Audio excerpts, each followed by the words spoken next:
11 जुलाई को दुनिया भर में विश्व जनसंख्या दिवस मनाया जाता है। साल 2022 के लिए इस दिन की theme a world of 8 billion towards a resilient future for all, harnessing opportunities and ensuring rights and choices for all रखी गई है। गौरतलब है कि साल 2011 में दुनिया की जनसंख्या 7 बिलियन हुई थी। इस साल ये आंकड़ा 8 बिलियन हिट करेगा। थीम के मुताबिक दुनिया की जनसंख्या 8 बिलियन होगी, लेकिन सबके पास समान रूप से स्वास्थ्य सेवाओं की पहुंच नहीं है। 11 जुलाई 1987 को वैश्विक जनसंख्या 5 बिलियन हुई थी। इस दिन को 5 बिलियन डे के तौर पर मनाया गया था।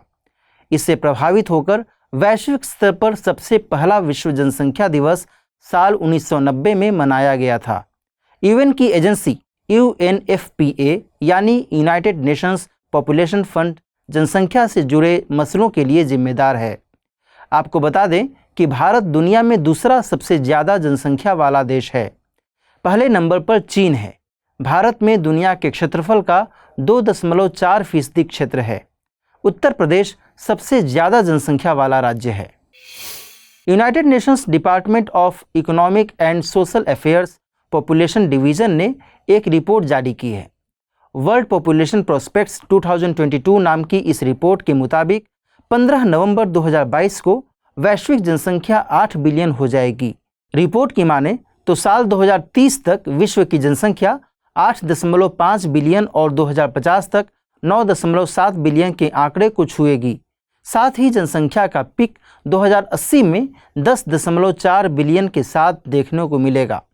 2100 तक जनसंख्या इसी स्तर पर रहेगी। इसके अलावा साल 2023 तक भारत द्वारा चीन को सरपास करके विश्व के सबसे ज़्यादा जनसंख्या वाले देश बनने की उम्मीद की जा रही है। साल 2022 में 2 सबसे ज़्यादा जनसंख्या वाले क्षेत्र बताए गए हैं। इनमें पहला है eastern and south eastern Asia और दूसरा है सेंट्रल एंड साउदर्न एशिया।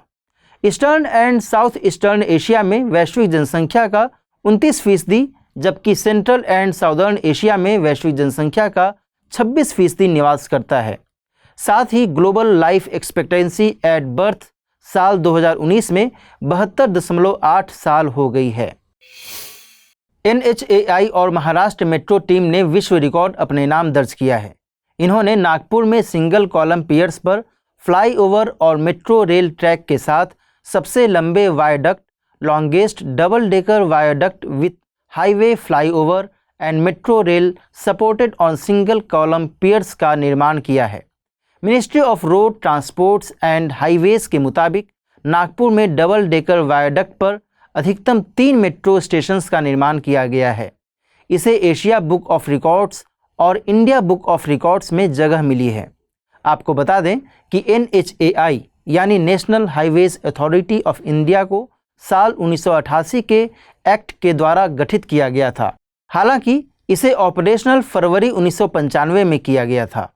इसका मकसद देश भर में अंतर्राष्ट्रीय मानकों पर आधारित राजमार्गों का निर्माण करना है। साथ ही परिवहन की ऐसी व्यवस्था तैयार करना कि देश में मोबिलिटी को बढ़ावा देना है। शोधकर्ताओं ने हाल ही में मिलियुसा जीनस की एक नई स्पीसीज को आइडेंटिफाई किया है। यह स्पीसीज तिरुवनंतपुरम केरल में वेस्टर्न घाट्स की साउदर्न आर्म में स्थित अगस्त्यमाल्या बायोस्फीयर रिजर्व में पाई गई है। खास बात यह है कि इस स्पीसीज के केवल 2 परिपक्व पेड़ ही स्पॉट किए गए हैं, जो कि लगभग 1000 से 1250 मीटर हाइट पर पाए गए हैं। लोकेशन के आधार पर इस स्पीसीज का नाम मिलियुसा अगस्त्यमाल्या रखा गया है। बताया जा रहा है कि इस नई स्पीसीज को मिलाकर अब भारत में मिलियुसा जीनस की कुल 25 स्पीसीज पाई जाती हैं। आइए अब एक नज़र इसके मेन कैरेक्टरिस्टिक्स पर भी डाल लेते हैं।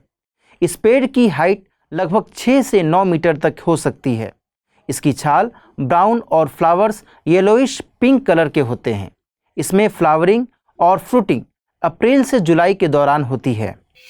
नासा पिछले 15 सालों से चांद पर एक न्यूक्लियर पावर प्लांट बनाने की दिशा में कार्यरत है, जिससे ऊर्जा लेकर इंसानों को मंगल और अन्य ग्रहों तक पहुंचाया जा सके। इस प्रोजेक्ट के तहत चांद पर अंतरिक्ष का एक बेस बनाया जाएगा, जहां से इंसानी अंतरिक्ष खोज की यात्रा शुरू होगी। नासा ने कंपनी से इससे संबंधित प्रस्ताव मांगे हैं। फाइनली एक नोवेल डिजाइन सामने आया है। इसे क्रूस्टी यानी kilo power reactor using Stirling technology कहा जा रहा है। यह रिएक्टर लगातार 10 सालों तक 1 से 10 किलोवाट पावर जनरेट करेगा। यह इंडिस्ड यूरेनियम की स्मॉल कोर पर बेस्ड है, जो लगभग एक पेपर टॉवेल के रोल के साइज का है। रेडिएशन को एब्जॉर्ब करने के लिए और मटेरियल को लीक होने से बचाने के लिए कोर को एक हेवी मेटल शील्ड में इनकेस किया गया है। यह डिज़ाइन स्टर्लिंग इंजन पर आधारित है, जो कि पिस्टन्स का इस्तेमाल कर हीट को एनर्जी में बदलता है। गौरतलब है कि धरती पर मौजूदा ज़्यादातर रिएक्टर्स स्टीम पावर्ड इंजन्स का इस्तेमाल करते हैं। सिस्टम को कूल डाउन करने के लिए लार्ज रेडिएटर्स के द्वारा हीट को डिसिपेट किया जाएगा। अभी यह सुनिश्चित किया जा रहा है कि रिएक्टर स्पेस फ्लाइट के प्रेशर को रेजिस्ट कर पाएगा या नहीं। आपको बता दें कि क्रिस्टी डिज़ाइन को धरती पर 2018 में ही सक्सेसफुली टेस्ट कर लिया गया था और हाल ही में इसे प्रोटोटाइप से प्रोडक्ट बनाने के लिए कॉन्ट्रैक्ट्स किए गए हैं।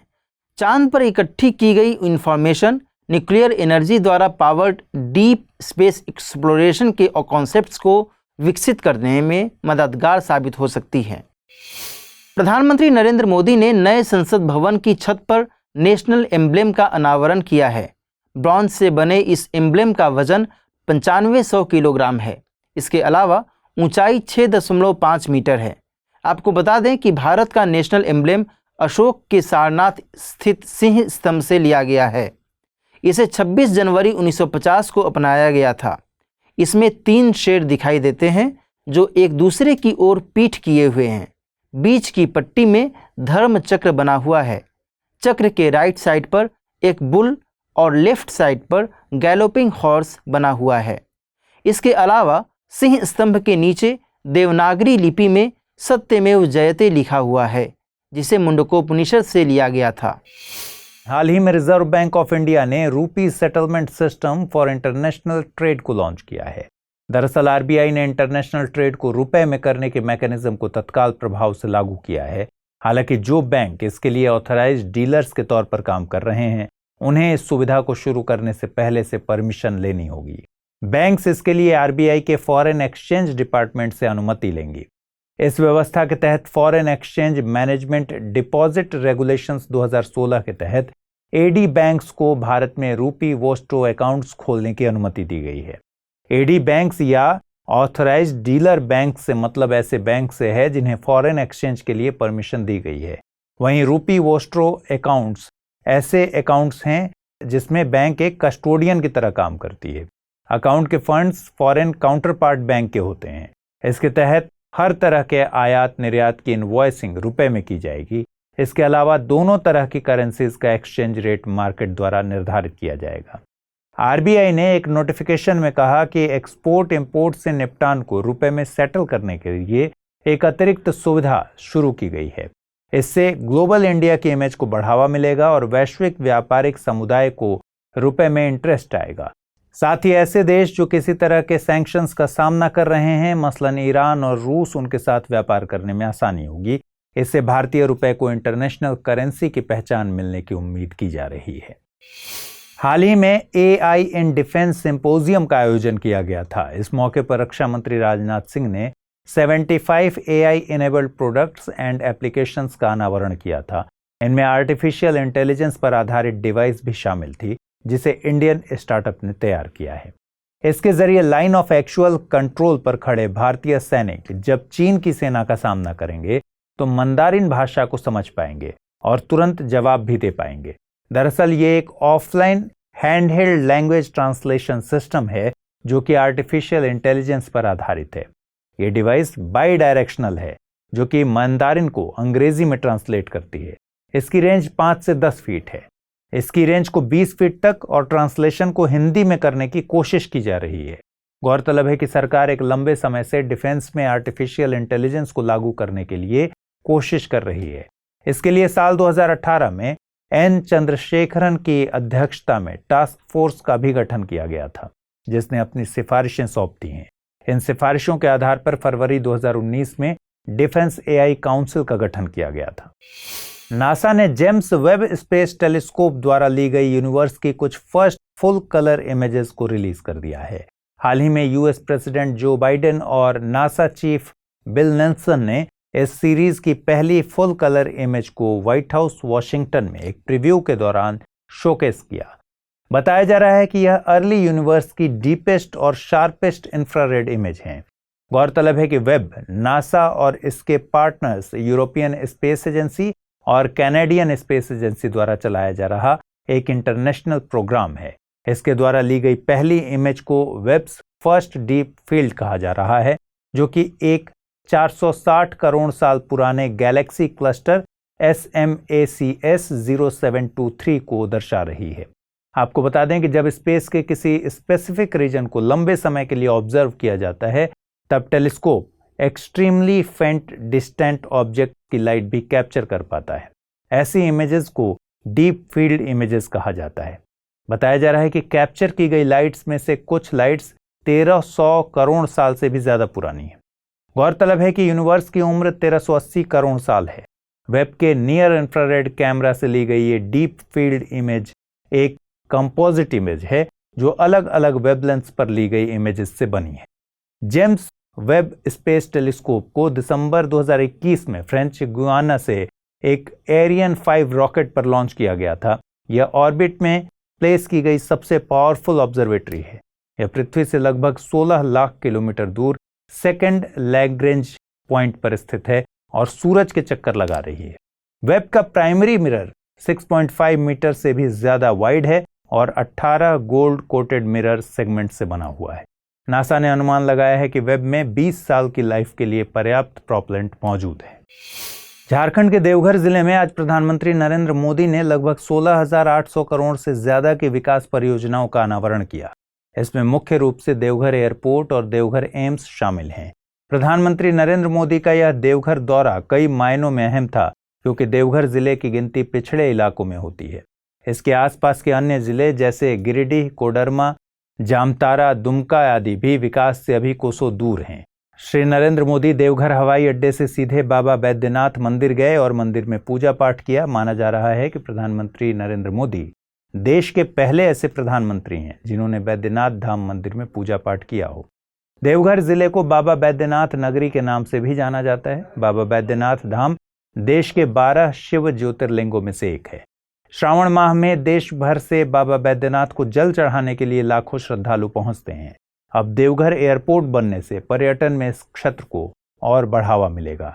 इस एयरपोर्ट से जल्द ही कमर्शियल फ्लाइट का संचालन शुरू हो जाएगा, जिससे यहाँ के व्यवसाय और उद्योगों की स्थिति में बहुत सुधार होने की उम्मीद है। प्रधानमंत्री नरेंद्र मोदी ने 25 मई 2018 को देवघर एयरपोर्ट का शिलान्यास किया था। देवघर एयरपोर्ट झारखंड में दूसरा अंतर्राष्ट्रीय हवाई अड्डा है। यह झारखंड की राजधानी रांची के बाद अब दूसरा एयरपोर्ट बन गया है। इसके साथ ही देवघर एम्स के शुरू होने से अब इस जिले के लोगों को इलाज के लिए रांची, दिल्ली, कोलकाता या अन्य जगहों पर जाने की जरूरत नहीं पड़ेगी। अभी देवघर से करीब 250 किलोमीटर के दायरे में कोई बेहतर सरकारी अस्पताल नहीं है। देवघर के बाद प्रधानमंत्री नरेंद्र मोदी पटना पहुंचे। वहां उन्होंने बिहार विधानसभा के शताब्दी समारोह के समापन को संबोधित किया। प्रधानमंत्री नरेंद्र मोदी I2U2 के पहले सम्मेलन में शामिल होंगे। I2U2 से मतलब है इंडिया, इजराइल, UAE और USA। इसमें भारतीय प्रधानमंत्री नरेंद्र मोदी के अलावा इजराइल के प्रधानमंत्री यार लैपिड, UAE के राष्ट्रपति मोहम्मद बिन जायद अल नाहयान और USA के राष्ट्रपति जो बाइडेन शामिल होंगे। सम्मेलन में ऐसे मुद्दों को जगह दी जाएगी जिससे इन सभी देशों के हित जुड़ते हों। इसका मुख्य मकसद आर्थिक सहयोग को बढ़ावा देना है। इन देशों के द्वारा 6 क्षेत्रों की पहचान की गई है जिनमें ज्वाइंट इन्वेस्टमेंट किया जाएगा। इन क्षेत्रों में water, energy, transportation, space, health and food security शामिल है।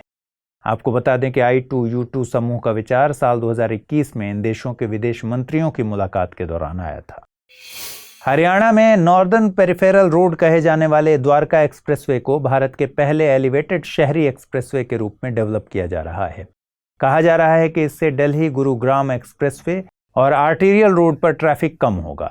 साथ ही दिल्ली NCR में एयर पॉल्यूशन भी कम होगा। गौरतलब है कि यह एक्सप्रेसवे 9,000 करोड़ रुपए की लागत से तैयार किया जा रहा है। इसमें सड़क के दोनों तरफ मिनिमम 3 लेन सर्विस रोड हैं, जो 16 लेन एक्सेस कंट्रोल्ड हाईवे से जुड़ी हैं। ये 29 किलोमीटर लंबा है, जिनमें से लगभग 19 किलोमीटर का हिस्सा हरियाणा में और बाकी 10 किलोमीटर दिल्ली में पड़ेगा। यह भी कहा जा रहा है कि द्वारका एक्सप्रेसवे पर 4 मल्टी लेवल इंटरचेंज होंगे।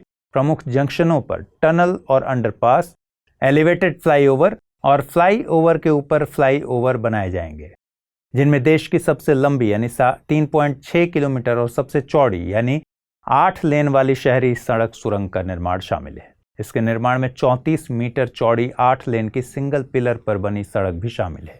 साथ ही ट्रैफिक मैनेजमेंट के लिए state of art intelligent transportation system, toll management system, CCTV cameras जैसी हाईटेक व्यवस्था की जाएगी। इस पूरे एक्सप्रेसवे पर 12,000 पेड़ लगाए गए हैं। काफी पेड़ों को ट्रांसप्लांट भी किया गया है। दिल्ली में इस हाईवे की शुरुआत NH8 के पास शिव मूर्ति के पास से होगी और वो द्वारका सेक्टर 21, गुरुग्राम सीमा तथा बसई से गुजरता हुआ खिड़की दौला टोल प्लाजा के पास खत्म हो जाएगा। हरियाणा में यह एक्सप्रेसवे पटौदी रोड हरसरू के पास और फर्रुख नगर पर बसई के पास इंटरसेक्ट करेगा। इसके अलावा दिल्ली रेवाड़ी लाइन और भरथल के पास से भी हाईवे क्रॉस करेगा।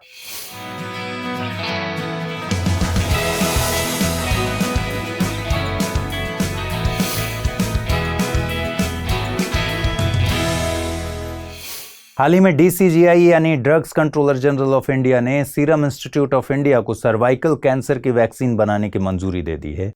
यह भारत की पहली स्वदेशी क्वाड्रीवैलेंट ह्यूमन पैपिलोमा वायरस वैक्सीन होगी। इस वैक्सीन का नाम सर्वावैक रखा गया है। वर्तमान में हमारे देश HPV वैक्सीन के लिए पूरी तरह से विदेशी निर्माताओं पर निर्भर है। गौरतलब है कि सर्वाइकल कैंसर महिलाओं के सर्विक्स में विकसित होने वाला कैंसर है, जो ह्यूमन पैपिलोमा वायरसेस HPV के कारण होता है। यह एक बहुत ही कॉमन वायरस है जो सेक्सुअल कॉन्टैक्ट के द्वारा ट्रांसमिट होता है। हालांकि इस वायरस से होने वाला ज़्यादातर इन्फेक्शन कोई सिम्टम्स शो नहीं करता और यह जल्द ही ठीक हो जाता है, लेकिन ज़्यादा समय तक इन्फेक्शन रहने पर यह सर्वाइकल कैंसर का कारण बन जाता है। आपको बता दें कि सर्वाइकल कैंसर भारत में 15 से 44 साल की उम्र वाली महिलाओं में दूसरा सबसे अधिक होने वाला कैंसर है। पहले स्थान पर ब्रेस्ट कैंसर आता है। ICMR यानी Indian council of medical research ने national registry of multiple sclerosis और Indian multiple sclerosis and allied demyelinating disorders registry and research network स्थापित किया है। यह MS और अलाइड डिमाइलिनेटिंग डिसऑर्डर्स से संबंधित पहला nation wide dedicated database research network है। इसके तहत data collection, storage, retrieval, analysis, management और आउटकम्स के लिए एक ऑर्गेनाइज्ड सिस्टम क्रिएट किया जाएगा। गौरतलब है कि मल्टीपल स्क्लेरोसिस एक क्रॉनिक न्यूरोलॉजिकल डिसऑर्डर है जो सेंट्रल नर्वस सिस्टम यानी ब्रेन और स्पाइनल कॉर्ड को प्रभावित करता है। यह कंडीशन तब उभरती है जब इम्यून सिस्टम ब्रेन और स्पाइनल कॉर्ड की नर्व फाइबर्स और इन्हें सराउंड करने वाली माइलिन शीथिंग को अटैक कर देता है। यह टिपिकली 20 से 40 साल की उम्र के लोगों को प्रभावित करता है। मेल्स के मुकाबले या फीमेल्स में ज़्यादा पाया जाता है। इसके मेजर सिम्टम्स हैं विजन लॉस, पेन, फैटिग और इम्पेयर्ड कोऑर्डिनेशन। इन सिम्टम्स की सीवियरिटी और duration person to person vary करती है। अनुमान लगाया गया है कि जनसंख्या के हर 1 लाख लोगों में से लगभग 20 लोग इससे प्रभावित होते हैं। केंद्रीय कृषि एवं किसान कल्याण मंत्री श्री नरेंद्र सिंह तोमर द्वारा आंध्र प्रदेश के मुख्यमंत्री श्री YS जगनमोहन रेड्डी से चर्चा करने के बाद आंध्र प्रदेश सरकार ने महत्वाकांक्षी प्रधानमंत्री फसल बीमा योजना PMFBY से फिर से जुड़ने का निर्णय लिया है। श्री तोमर ने राज्य सरकार के इस कदम की सराहना की। इस महत्वपूर्ण फैसले से राज्य के 40 लाख से ज्यादा किसानों की फसलों को प्राकृतिक आपदा की स्थिति में बीमा का सुरक्षा कवच मिलेगा। आपको बता दें कि आंध्र प्रदेश सरकार 2019-20 के रबी सीजन में इस योजना से अलग हो गई थी। श्री तोमर ने कहा कि केंद्र सरकार ने राज्यों के सुझाव के अनुसार PMFBY को सरल और सुविधाजनक बनाया है। केंद्र सरकार राज्यों के साथ मिलकर किसानों की स्थिति सुधारते हुए उन्हें समृद्ध बनाने और कृषि को उन्नत खेती के रूप में बदलने के लिए लगातार कोशिश कर रही है। बैठक में श्री रेड्डी ने राज्य में PMFBY को फिर से लागू करने को लेकर केंद्र सरकार को धन्यवाद दिया। श्री रेड्डी ने कहा कि केंद्र से चर्चा के बाद राज्य सरकार ने प्रदेश के किसानों को PMFBY से जोड़ना तय किया है। आंध्र प्रदेश ने खरीफ 2022 सीजन से PMFBY को लागू करने का निर्णय लिया है। केंद्र सरकार आंध्र प्रदेश सहित देश भर के किसानों को उनकी आय आजीविका सुरक्षित करके सशक्त बनाने के लिए और प्रधानमंत्री श्री नरेंद्र मोदी के आत्मनिर्भर भारत और आत्मनिर्भर किसान के सपने को साकार करने के लिए प्रतिबद्ध है। आंध्र प्रदेश और अन्य राज्यों के सुझावों को ध्यान में रखते हुए केंद्र सरकार द्वारा फरवरी 2020 में इस योजना को नया रूप दिया गया और नई सुविधाओं जैसे सभी किसानों के लिए स्वैच्छिक नामांकन, उपज अनुमान में टेक्नोलॉजी का व्यापक उपयोग, जोखिम कवरेज चुनने के लिए राज्यों को विकल्प और प्रचलित जोखिम प्रोफाइल के अनुसार बीमा राशि का भुगतान, प्रशासनिक खर्चों के लिए 3% का प्रावधान इत्यादि किया गया। प्रधानमंत्री श्री नरेंद्र मोदी के द्वारा 18 फरवरी 2016 को प्रधानमंत्री फसल बीमा योजना का शुभारंभ किया गया था।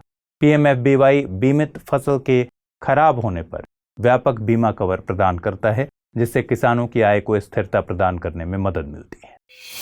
मॉन्स्टर एम्प्लॉयमेंट इंडेक्स के मुताबिक इंडियन जॉब मार्केट ने इस जून में व्हाइट कॉलर जॉब्स के लिए उद्योग क्षेत्रों में 3% भर्ती में वृद्धि दर्ज की है। रिपोर्ट के अनुसार जहां ग्लोबल अनसर्टेनिटी के बीच स्टार्टअप्स में छंटनी की प्रक्रिया चल रही है, वहीं भारतीय ग्रीन जॉब सेक्टर में अभी भी रोजगार के अवसर बने हुए हैं। रसायन, उर्वरक, यात्रा और पर्यटन, उत्पाद विनिर्माण जैसे उद्योगों ने स्थायी वित्त और ग्रीन जॉब्स के साथ भर्ती गतिविधि में ग्रॉस एनुअल ग्रोथ में योगदान करते हुए पॉजिटिव रुझान दिखाए हैं। इससे प्रतिभा की मांग में बड़ी वृद्धि देखने को मिली है। गौरतलब है कि ग्रीन जॉब या ग्रीन कॉलर जॉब्स होल्डर कृषि, विनिर्माण, अनुसंधान और विकास, प्रशासनिक और सेवा गतिविधियों में काम करते हैं, जो कि पर्यावरण की गुणवत्ता को संरक्षित या बहाल करने के लिए पर्याप्त योगदान देते हैं। महानगरों ने लगातार इस सूची में शीर्ष स्थान बनाए रखा है, क्योंकि महामारी के बाद से इन महानगरों ने सबसे ज्यादा रोजगार के अवसरों का सृजन किया है। इसके अलावा भारतीय रासायनिक उद्योग के विकास के साथ रसायन, प्लास्टिक, रबर, पेंट, उर्वरक, कीटनाशक उद्योग में भी ग्रीन जॉब्स की बढ़ती मांग के कारण गति में वृद्धि देखी गई है। 2025 तक 8 लाख करोड़ रुपए के निवेश को आकर्षित करने वाले इस सेगमेंट में तकनीकी नवाचार और औद्योगिक संचालन और विनिर्माण में रसायनों के उपयोग में वृद्धि देखी गई, जिससे कौशल और अनुभव की मांग बढ़ गई है। इसके अलावा यात्रा और पर्यटन ने देश भर में बेरोक टोक यात्रा के कारण महामारी की मंदी को मात देना जारी रखा है। हाल ही में ministry of statistics and programme implementation ने यूथ इन इंडिया 2022 रिपोर्ट जारी की है। रिपोर्ट में भारत के जनांकिकीय लाभांश यानी डेमोग्राफिक डिविडेंड पर आंकड़े सामने रखे गए हैं। रिपोर्ट के मुताबिक देश में डेमोग्राफिक डिविडेंड एक ऐसे मोड़ पर आ चुका है जब इसमें धीरे धीरे गिरावट शुरू होगी। इसके साथ ही 2021 से 2036 के बीच उम्रदराज लोगों की आबादी में तेजी से इजाफा होने के संकेत मिल रहे हैं। डेमोग्राफिक डिविडेंड किसी भी देश की उस इकोनॉमिक ग्रोथ की तरफ इशारा करता है जिसमें बड़ी भागीदारी उसकी वर्किंग एज ग्रुप की रहती है। भारत में 15 से 64 साल की उम्र के लोगों को वर्किंग एज ग्रुप में रखा जाता है। अप्रैल में कन्फेडरेशन ऑफ इंडियन इंडस्ट्री की तरफ से ऐसी ही एक रिपोर्ट जारी हुई थी, जिसमें बताया गया था कि डेमोग्राफिक डिविडेंड के दम पर भारत की जीडीपी 2030 तक $9 ट्रिलियन, जबकि 2047 तक $40 ट्रिलियन तक पहुंच सकती है। इस रिपोर्ट में 2020 से 2030 के दौरान भारत की वर्किंग एज पॉपुलेशन बढ़कर 100 मिलियन होने की बात कही गई थी। अब मंत्रालय की इस रिपोर्ट में अंदाजा लगाया गया है कि उत्तर प्रदेश और बिहार जैसी बड़ी आबादी वाले राज्यों में 2021 तक जो युवा तादाद बढ़ी है वो अब कम होना शुरू होगी। केरल, तमिलनाडु और हिमाचल प्रदेश में तो 2036 में युवा आबादी के मुकाबले उम्रदराज आबादी के ज्यादा होने तक की बात कही गई है। आपको बता दें, यूथ इन इंडिया 2022 रिपोर्ट में स्वास्थ्य मंत्रालय की एक रिपोर्ट के आंकड़े भी शामिल हैं। रिपोर्ट में बताया गया था कि 2021 में भारत ने 15 से 29 साल तक की आबादी करीब 27% तक थी, लेकिन 2031 तक यह गिरकर 24%, जबकि 2036 तक महज 22.7% ही रहेगी। इसके साथ ही 15 साल तक की उम्र वाली आबादी में तेजी से गिरावट आने के संकेत रिपोर्ट में शामिल हैं। हंगरी सरकार ने देश में ऊर्जा आपातकाल यानी एनर्जी इमरजेंसी घोषित कर दी है। इसका कारण सप्लाई में आ रही रुकावट और यूरोप में ऊर्जा की बढ़ती महंगाई को बताया गया है। ऐसी आशंका है कि रूस और यूक्रेन विवाद के चलते लगाए गए प्रतिबंधों ने इस महाद्वीप में एनर्जी क्राइसिस की स्थिति पैदा कर दी है। गौरतलब है कि हंगरी अपने फॉसिल फ्यूल की जरूरतों के लिए रूस पर निर्भर है। पिछले साल हंगरी और रूस के बीच 15 सालों के लिए एक ऊर्जा समझौता भी हुआ था। हंगरी अपने तेल का लगभग 65% और गैस का 85% रूस से हासिल करता है। रूस यूक्रेन युद्ध शुरू होने के बाद ईयू यानी यूरोपियन यूनियन ने रूस पर तमाम तरह के प्रतिबंध लगा दिए, जिसे मानना हंगरी के लिए जरूरी था। गौरतलब है कि हंगरी ईयू का सदस्य है। कुछ मामलों में इम्यूनिटी हासिल करके हंगरी ने तेल आयात भी किया, लेकिन अब एनर्जी शॉर्टेज का सामना कर रहा है। आपको बता दें कि हंगरी मध्य यूरोप में स्थित एक लैंडलॉक्ड कंट्री है। इसकी राजधानी बुडापेस्ट डैन्यूब नदी के तट पर है। हंगरी अपनी सीमा Austria, Croatia, Romania, Serbia, Slovakia, Slovenia और यूक्रेन से साझा करता है। हंगरी में स्थित लेक बालाटून मध्य यूरोप की सबसे बड़ी झील है। हंगरी की राष्ट्रपति कैटलीन नोवाक देश की पहली महिला राष्ट्रपति बनी थी। चेन्नई स्थित space tech startup Agnikul Cosmos ने rocket making facility rocket factory 1 की शुरुआत की है। यह भारत की 3D प्रिंटेड रॉकेट इंजन के लिए पहली फैसिलिटी होगी। गौरतलब है कि अग्निकुल भारत का पहला private small satellite launch vehicle Agnibaan तैयार कर रहा है। यह launch vehicle low earth orbit में 100 kg वजनी सैटेलाइट को ले जाने में कैपेबल होगा। इसके अलावा इसे कस्टमर्स की जरूरत के मुताबिक अफोर्डेबल कॉस्ट पर तैयार किया जा सकेगा। दिसंबर 2020 में अग्निकुल इसरो के साथ समझौता करने वाली पहली भारतीय कंपनी बनी थी। आपको बता दें कि 3D प्रिंटिंग को एडिटिव मैन्युफैक्चरिंग भी कहते हैं। इसमें डिजिटल फाइल से एक 3 डायमेंशनल सॉलिड ऑब्जेक्ट बनाया जाता है। इसमें किसी ऑब्जेक्ट को बनाने के लिए मटेरियल की लगातार लेयर बिछाई जाती है। इससे कॉम्प्लेक्स शेप्स को कम मटेरियल का प्रयोग करके आसानी से तैयार किया जाता है। बास्तील दिवस समारोह शुरू करने के लिए हाल ही में पुदुचेरी के प्रोमेनेड बीच पर मशाल जलाए गए। मशाल लिए स्वयंसेवकों ने बैंड की सैन्य धुनों पर मार्च किया। इसे फ्रांसीसी क्रांति के स्वतंत्रता, समानता और बंधुत्व के नारों का प्रतीक माना गया है। मार्चे ऑक्स फ्लेम बॉक्स नाम से आयोजित इस रैली में विभिन्न फ्रैंको भारतीय संघों, पूर्व फ्रांसीसी सैनिकों के संगठनों, युवाओं और महिलाओं के संगठनों आदि को शामिल किया गया था। वाणिज्य दूतावास के अनुसार मशाल मार्च फ्रांस और भारत के बीच दोस्ती और एकजुटता का प्रतीक है। संयोग से भारत भी अपनी स्वतंत्रता की 75वीं वर्षगांठ मना रहा है। यह पूर्व में पौंडीचेरी को फ्रांस द्वारा भारत को सौंपे जाने की 60वीं वर्षगांठ के साथ मेल खाता है, जो कि द्विपक्षीय मित्रता और सहयोग के 60 वर्षों का प्रतीक है। 19वीं सदी के एक प्रमुख फ्रांसीसी राजनेता और लेखक विक्टर शॉल्चर की प्रतिमा के सामने शुरू हुआ यह मार्च पेरिस की जेल बास्तील पर हुए हमले की भी याद दिलाता है। यह प्रतीकात्मक घटना उस दिन के लिए एक श्रद्धांजलि है जब फ्रांस की जनता ने एक राष्ट्र बनाने के लिए एकजुट होकर उस समय की सामाजिक बाधाओं को पार करते हुए पूर्ण राजशाही के शासन के खिलाफ विद्रोह किया था। 14 जुलाई 1789 को पेरिस की भीड़ ने बास्तील के किले पर हमला कर दरवाजा तोड़ दिया और कैदियों को आजाद कर दिया था। बास्तील का पतन एक युगांतकारी घटना थी, जो निरंकुशता का पतन और जनता की विजय का प्रतीक थी। वास्तव में यह क्रांति की शुरुआत थी और इसलिए फ्रांस में 14 जुलाई को स्वतंत्रता दिवस के रूप में मनाया जाता है। वाणिज्य दूतावास के अनुसार यह कार्यक्रम अनुमानित 6000 नागरिकों के फ्रांसीसी समुदाय और भारतीय समुदाय को स्वतंत्रता, समानता और बंधुत्व के सिद्धांतों के इर्द गिर्द एक साथ लाने का अवसर रहा। हाल ही में गुजरात के एक व्यक्ति में एक rare blood type EMM negative पाया गया। दुनिया में इस तरह के ब्लड ग्रुप वाले 9 व्यक्ति पहले से मौजूद हैं। भारत में मिला यह शख्स भारत का पहला और दुनिया का 10वां व्यक्ति है। International society of blood transfusion ने इस ब्लड ग्रुप को EMM नेगेटिव कहा है, क्योंकि इसमें EMM एंटीजन नहीं पाया जाता। आपको बता दें कि ह्यूमंस में 4 तरह के ब्लड ग्रुप पाए जाते हैं। A, B, AB और O कहा जाता है इन्हें। हर लेटर किसी न किसी एंटीजन या प्रोटीन को बताता है। रेड ब्लड सेल्स में मौजूद ग्लाइकोप्रोटीन की वजह से ब्लड में डिफरेंस होता है, इसे एंटीजन कहा जाता है।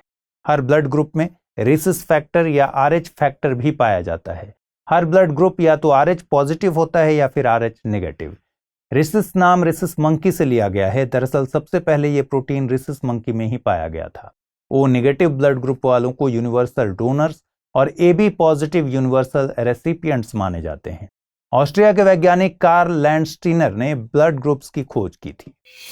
हाल ही में नासा ने अपने सबसे शक्तिशाली स्पेस टेलीस्कोप जेम्स वेब से अब तक देखी गई ब्रह्मांड की सबसे हाई रेजोल्यूशन वाली रंगीन तस्वीरें रिलीज की हैं। कहा जा रहा है कि ये तस्वीरें स्पेस को देखने के नजरिए को बदल कर रख देंगी। लेकिन वहीं LGBTQ कम्युनिटी द्वारा इस टेलीस्कोप के नाम की आलोचना की जा रही है। गौरतलब है कि टेलीस्कोप का नाम जेम्स वेब के नाम पर रखा गया है, जिन्होंने 1961 से 1968 तक US स्पेस एजेंसी को चलाया और वहां लेवेंडर स्केयर में अहम भूमिका निभाई। आइए देखते हैं कि आखिर लेवेंडर स्केयर था क्या। दरअसल 1950 और 1960 के दशक के दौरान यूएस गवर्नमेंट ऑफिसेज में काम कर रहे एलजीबीटीक्यू एम्प्लॉयज को मार्जिनलाइज करने की प्रक्रिया को लेवेंडर स्केयर कहा जाता था। इसे अक्सर विच हंट भी कहा जाता था। उन दिनों यूएस एडमिनिस्ट्रेशन और सोसाइटी में होमोसेक्सुअलिटी और क्वेयरनेस को इमोरल माना जाता था। ऐसा ही एक केस नासा के क्लिफोर्ड नॉर्टन का था। 1963 में नॉर्टन को होमोसेक्सुअल होने के कारण जॉब से फायर कर दिया गया। कहा जाता है कि जेम्स वेब ने उस दौरान बतौर नासा हेड बहुत से एलजीबीटीक्यू एम्प्लॉयज को उनकी पहचान की वजह से डिसमिस कर दिया था, जिसके चलते कई बार एस्ट्रोनॉमर्स ने टेलीस्कोप के नाम को बदलने की अपील की है। आपको बता दें कि वर्तमान में बिल नेल्सन नासा के हेड हैं और उन्होंने टेलीस्कोप के नाम को बदलने से संबंधित किसी भी एविडेंस से इनकार किया है। 13 जुलाई को दुनिया भर में सुपर मून देखा गया। यह नॉर्मल चंद्रमा के मुकाबले 7% बड़ा और 15% ज्यादा चमकीला नजर आता है। एस्ट्रोलॉजर रिचर्ड नोल ने पहली बार 1979 में सुपर मून शब्द का इस्तेमाल किया था। दरअसल चंद्रमा ओवल शेप में पृथ्वी का चक्कर लगाता है, इसलिए पृथ्वी और चंद्रमा के बीच की दूरी बदलती रहती है। जब यह धरती के बहुत करीब आ जाता है, इस स्थिति को पेरिजी कहते हैं। वहीं धरती से सबसे दूर जाने पर उसे एपजी कहते हैं। जब पृथ्वी और चंद्रमा के बीच की दूरी सबसे कम हो और अगर उस दिन फुल मून यानी पूर्णिमा भी हो तो इस अवस्था को सुपर मून कहते हैं। यह हर साल 3 से 4 बार देखा जाता है। गौरतलब है कि हर पूर्णिमा को सुपर मून नहीं होता, पर हर सुपर मून पूर्णिमा को ही होता है। पिछले महीने भी पूर्णिमा के दिन चंद्रमा पृथ्वी के सबसे नजदीक था और इसका रंग पूरी तरह से लाल हो गया था। उसे स्ट्रॉबेरी मून कहा गया था। माना जाता है कि जुलाई में हिरणों के नए सींग उगते हैं और वयस्क मेल डियर को बक कहा जाता है, इसलिए जुलाई में नजर आने वाले सुपर मून को बक मून भी कहते हैं। जुलाई में बादल गरजना और बिजली चमकना भी आम बात है, जिसके चलते इसे थंडर मून भी कहा जाता है। आपको बता दें कि चंद्रमा की पृथ्वी से औसत दूरी 3,82,900 किलोमीटर है, लेकिन इसके एपजी और पेरिजी हर महीने बदलते रहते हैं। यानी हर महीने पृथ्वी और चंद्रमा के बीच सबसे कम और सबसे ज्यादा दूरी अलग अलग होती है। ऐसा सूर्य और दूसरे ग्रहों के गुरुत्वाकर्षण के कारण होता है। 13 जुलाई को चंद्रमा एक्सट्रीम पेरिजी पर था, यानी पूरे साल में पृथ्वी के सबसे करीब था और इसीलिए इसे साल का बिगेस्ट सुपर मून कहा गया है।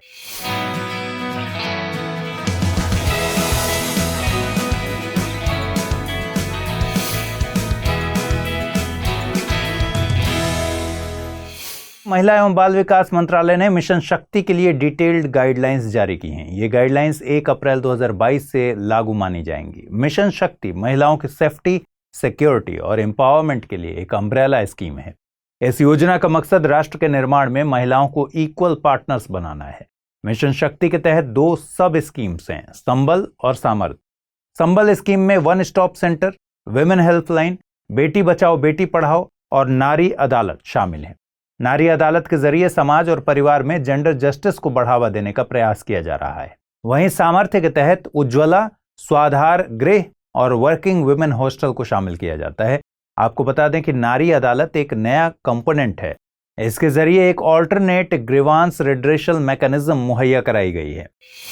संसद का मानसून सत्र 18 जुलाई से शुरू हो रहा है। इससे पहले लोकसभा सचिवालय ने ऐसे शब्दों की सूची जारी की है जिनका संसद में इस्तेमाल असंसदीय माना जाएगा। इस लिस्ट में जुमला जीवी, बाल बुद्धि, covid spreader, abused, ashamed, betrayal, चमचागिरी, cheated, snoopgate, anarchist, Shakuni, corrupt, corruption, coward, criminal, dictatorial, तानाशाह, तानाशाही, विनाश पुरुष और खालिस्तानी जैसे शब्द शामिल किए गए हैं। लिस्ट में कुछ एक्सप्रेशन जैसे कि you have to be fair, I curse you भी शामिल किए गए हैं। गौरतलब है कि इस तरह की लिस्ट 1986, 1992, 1999, 2004 और 2009 में भी जारी की गई थी। स्पीकर के पास रूल 380 के तहत किसी शब्द को हटाने की डिस्क्रिशन पावर होती है। यदि स्पीकर को लगता है कि चर्चा के दौरान अपमानजनक या फिर असंसदीय या फिर अभद्र या असंवेदनशील शब्दों का इस्तेमाल किया गया है, तो वे सदन की कार्यवाही से उसे हटाने का आदेश दे सकते हैं। इस लिस्ट के जारी होने के बाद विपक्ष की तरफ से लगातार विरोध जताया जा रहा था कि यह सरकार की आलोचना को रोकने का तरीका है। इसके बाद लोकसभा स्पीकर ओम बिरला ने साफ किया है कि किसी भी शब्द को बैन नहीं किया गया है, लेकिन स्पीकर के पास असंसदीय शब्दों को हटाने का विशेषाधिकार है। आपको बता दें कि अनुच्छेद 105(2) संसद का कोई भी सदस्य किसी भी न्यायालय के सामने किसी भी कार्यवाही में उसके द्वारा संसद में या किसी समिति में किसी भी वोट के लिए उत्तरदायी नहीं होगा, ये प्रोविजन देता है। साथ ही किसी भी व्यक्ति को किसी रिपोर्ट, पेपर, वोट या कार्यवाही के प्रकाशन के लिए उत्तरदायी नहीं ठहराया जाएगा यदि प्रकाशन संसद या उसके अधीन किसी अथॉरिटी द्वारा किया जाता है। इस अनुच्छेद के तहत मिली इम्यूनिटी के बावजूद सांसद सदन के अंदर कुछ भी बोलने का अधिकार नहीं रखते। सदन की भाषा को मर्यादित बनाए रखने के लिए इस तरह की लिस्ट जारी की जाती है। महाराष्ट्र में कॉलेरा का प्रकोप बढ़ता जा रहा है। गवर्नमेंट ऑफ इंडिया के नेशनल हेल्थ पोर्टल के मुताबिक कॉलेरा एक इंटेस्टाइनल इन्फेक्शन है जो बैक्टीरियम विब्रियो कॉलेरा से होता है।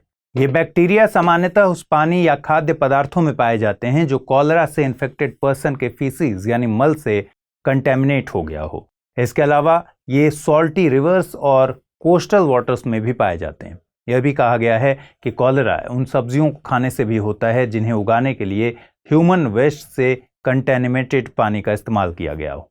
ये बीमारी अक्सर उन जगहों पर ज़्यादा होती है जहां इनएडिक्वेट वाटर ट्रीटमेंट, पुअर सैनिटेशन और इनएडिक्वेट हाइजीन हो। WHO के मुताबिक कंटेमिनेटेड फूड और वाटर कंज्यूम करने के 12 घंटों से 5 दिनों के अंदर इसके सिम्टम्स दिखाई देने लगते हैं। यह बच्चों और बड़ों दोनों को ही प्रभावित करता है। ये बैक्टीरिया एक एंटेरोटॉक्सिन प्रोड्यूस करता है जिससे पेनलेस, वाटरी, डायरिया और वॉमिटिंग होने लगती है। इलाज में देरी हो तो सीवियर डिहाइड्रेशन हो जाता है और पेशेंट की मौत भी हो सकती है। इसे ट्रीट करने के लिए ORS यानी ओरल रिहाइड्रेशन सॉल्यूशन लेने की सलाह दी जाती है और स्थिति बिगड़े तो इंटरवेनियस फ्लूइड रिप्लेसमेंट की ज़रूरत होती है। कॉलेरा से बचाव के लिए रॉ फूड्स और डेयरी प्रोडक्ट्स से दूर रहना चाहिए।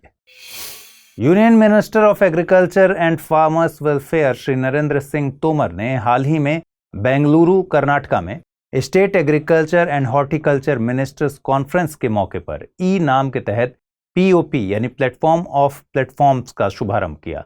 कहा जा रहा है कि POP की सहायता से किसान अपनी उपज आसानी से राज्य की सीमाओं से बाहर बेच पाएंगे। ये मल्टीपल मार्केट्स, बायर्स और सर्विस प्रोवाइडर्स तक किसानों की डिजिटल रूप से पहुंच को बढ़ाएगा। इससे बिजनेस ट्रांजैक्शंस में ट्रांसपेरेंसी भी आएगी।